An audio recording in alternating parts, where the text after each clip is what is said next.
But we begin tonight with Donald Trump's shock and awe strategy, which is starting to feel a lot like more shock and a little less awe. He's been making a blizzard of moves in these first 18 days of his second administration, meant to inspire fear and outrage, creating problems and then pretending to solve them so that he can look like a savior, keeping his promises to his base. And while it's all really bad and destructive, I think it's important to sort out the actual fires from the smoke and mirrors, because let's face it, we can't react to everything effectively all at the same time. But that's what autocrats and coup leaders want, right? While we're running from fire to fire, Trump and Elon's little Doge gang are dismantling our federal government from within. So just for a moment, let's just take a step back and look at what he's been saying versus what he's been doing. Trump announced 25% tariffs on Mexico and Canada, which sent the markets into a tizzy, all for him to pull a reverse at the last minute, claiming he got major concessions, when in reality, Mexico and Canada basically reiterated the same border security measures they had already agreed to under Joe Biden. Trump backed down and got nothing. The administration is also blitzing the airwaves and social media with terrifying pictures of what they claim is the largest deportation operation in American history. But as Politico reports, the number of daily ICE arrests trumpeted each day on X Twitter are still about where they were at times under President Barack Obama. Many of those detained have no violent criminal history, and the White House said Wednesday that more than 400 migrants have been released for lack of detention capacity, among other reasons. So catch and release, yeah? Ugly, expensive, and yes, performative arrests that absolutely make communities feel terrified, but for almost no new result. Then there's the executive order banning transgender athletes from competing in women's sports. Transgender people make up less than 1% of our population, and there are fewer than 10 collegiate athletes who identify as transgender in the whole country. That was not me stuttering. I said 10. The federal government bullying 10 Americans is bizarre and cruel, but as I explained yesterday, the federal government does not mandate who can play in school sports. If local school boards decide to mimic that ugly EO, it is awful, yes, but local voters will be able to hold them accountable. As for America taking over Gaza to turn it into the Riviera of the Middle East, the administration has already walked that one back, especially his shambolic talk about sending in U.S. troops.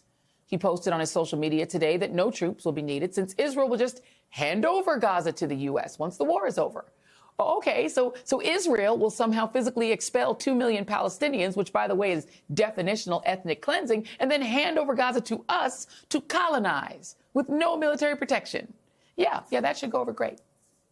Speaking of countries that Trump is threatening to go to war with, after the State Department claimed that U.S. government vessels can now transit the Panama Canal for free, which would save the government millions of dollars a year, the president of Panama came out and said, nope, no, you can't. And this morning, Trump called for CBS to lose its FCC license and for its news show 60 Minutes to be immediately terminated after the network caved and released the full unedited interview with former Vice President Kamala Harris from October, which shows, surprise, surprise, nothing abnormal. This is the part where I tell you that CBS as a network does not have an FCC license. Local stations do. So why all of the smoke? Forgetting what they've said, we know that what the Trump-Musk gang have actually done is that Elon's Doge gang have gained access to files at the Treasury Department, the Office of Personnel Management, Small Business Administration, the National Oceanic and Atmospheric Administration, the Department of Education, Centers for Medicare and Medicaid Services, and Veterans Affairs. They've requested access to the Department of Labor, which houses confidential information, including for whistleblowers, economic data, and other personal information. But after a group of unions sued, they've been blocked by a judge until tomorrow. Now, naturally, this has triggered panic within the federal workforce and across the country because unvetted and unqualified Musk sycophants are rummaging through highly sensitive data. Newly minted Treasury Secretary and multimillionaire Scott Bessent dismissed all of this as nothing but squawking.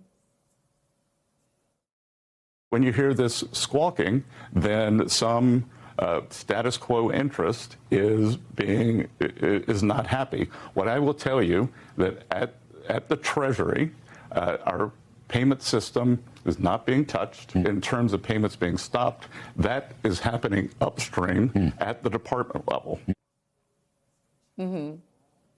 Yeah, but here's the thing. Musk has claimed the exact opposite on X Twitter when he said his team was canceling payments to Lutheran organizations.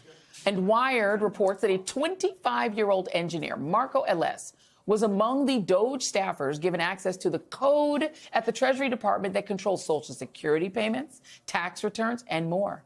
According to Wired, those privileges could give someone the power to log into servers through secure shell access, navigate the entire file system, change user permissions, and delete or modify critical files. Early this morning, that federal judge got the Treasury Department to limit Doge's access to your sensitive data to just 2 Doge people who supposedly would have only read-only access. According to the language agreed to by the 2 sides, one of the 2 is Musk ally Tom Krause, the chief executive officer at Cloud Software Group. The other is Marco Ellis. Treasury Department officials were asked by the judge if those Musk allies had distributed the fiscal data to anybody else. And they said, as far as we are aware, no, they have not outside the Treasury Department.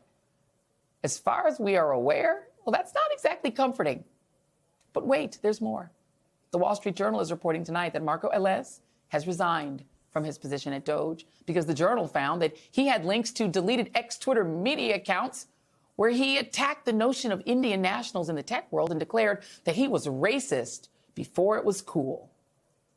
Ellis did not respond to the Journal's request for comment. Joining me now is MSNBC political analyst and former Congressman David Jolly and Judd Legum, author of Popular Information. Judd, I want to start with you because this sort of, to our knowledge, these young Doge kids have not shared anything.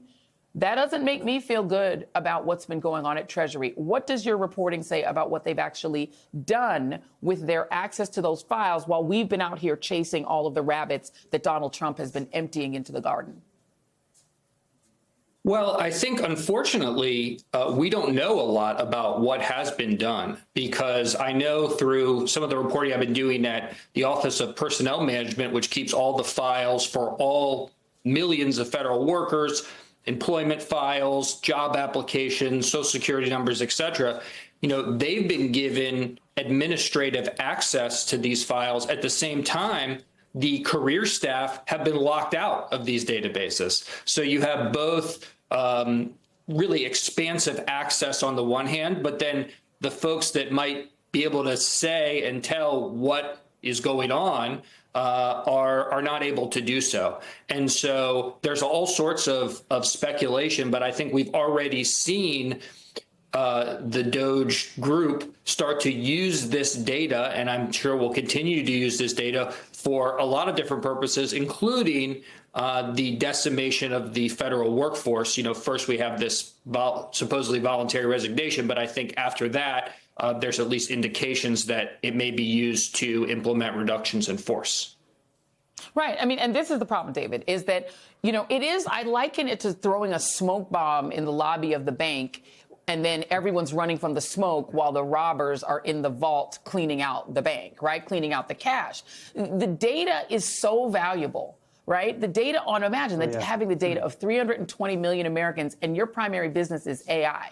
That data is extremely valuable and will give you a competitive advantage unlike anything else, even if they're not doing something even crazier, like, making hit lists or not hit lists, I should say, lists of people that they want to get rid of in the federal government based on some ideological or ethnic or some other factor. All those sorts of listings could also be dangerous to federal workers and make their lives miserable. But just the idea that people are just accessing it all. I want to give you another one of the people that Wired, in their great reporting, has uncovered, has had at least some access to our data inside Treasury. It's a guy named Evan Korstein. He's 19 years old. He's a high school graduate. He works at Doge. He has access to U.S. government systems. His professional and online history call into question whether he would even pass a background check typically required to obtain security clearances. Security experts tell Wired he runs something called Tesla.sexy, which operates a Russian website. He worked at a startup that hired convicted hackers. Someone using his Telegram handle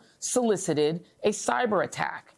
And on his LinkedIn, and I apologize to the Saints out there, and we know a lot of the Saints listen to the show, he called himself Big, B-A-L-L-S. I won't say the whole word, so I won't be vulgar. That's what he calls himself. So Big, B-A-L-L-S, has all of our Social Security data and maybe downloaded it, maybe didn't share it, maybe did. Your thoughts?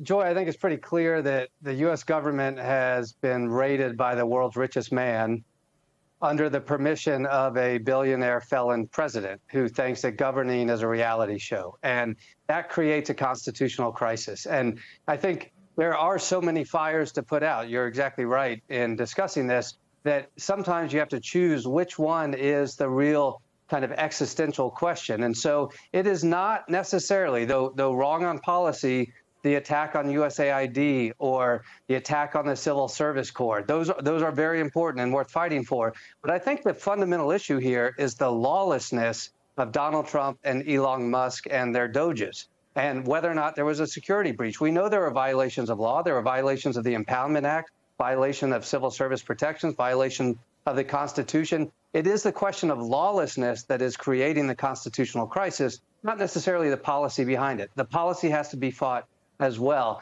But part of the existential question, the constitutional crisis, is because of Donald Trump and Elon Musk, but it also is equally because of the collapse of the Republican Congress. If Democrats controlled the Congress right now, Elon Musk would be at a congressional hearing tomorrow. The Doges would be sitting at hearing tables. Everyone would be getting a fair hearing about what the hell is going on right now in the government.